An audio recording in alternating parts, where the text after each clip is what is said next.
Hi everyone, this is DiAnn, and I have a book recommendation for you.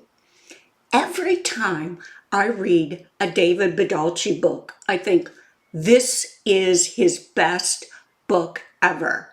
And that's what I'm saying about A Calamity of Souls.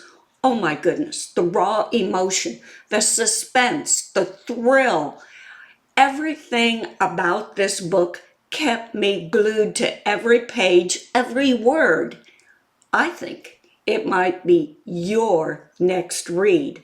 I'm going to read just a little bit of chapter 1 so you can get the feel of this thrilling novel.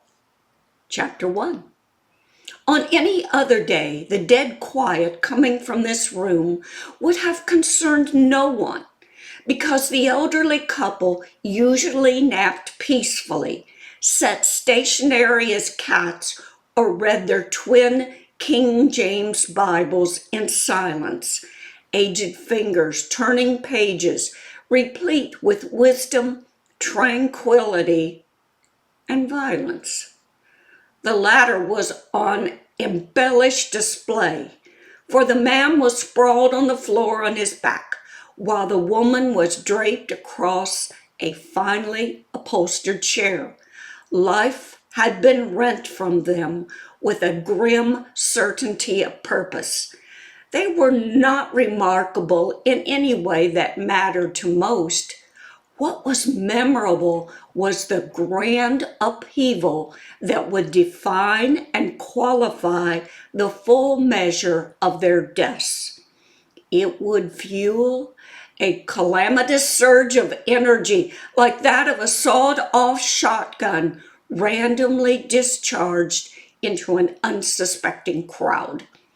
Their violent end would be gossiped about in Freeman County, Virginia, for decades.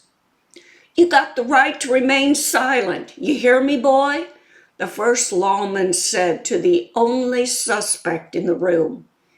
That suspect was on his knees, his hands shackled behind him, the cuffs cutting deeply into flesh.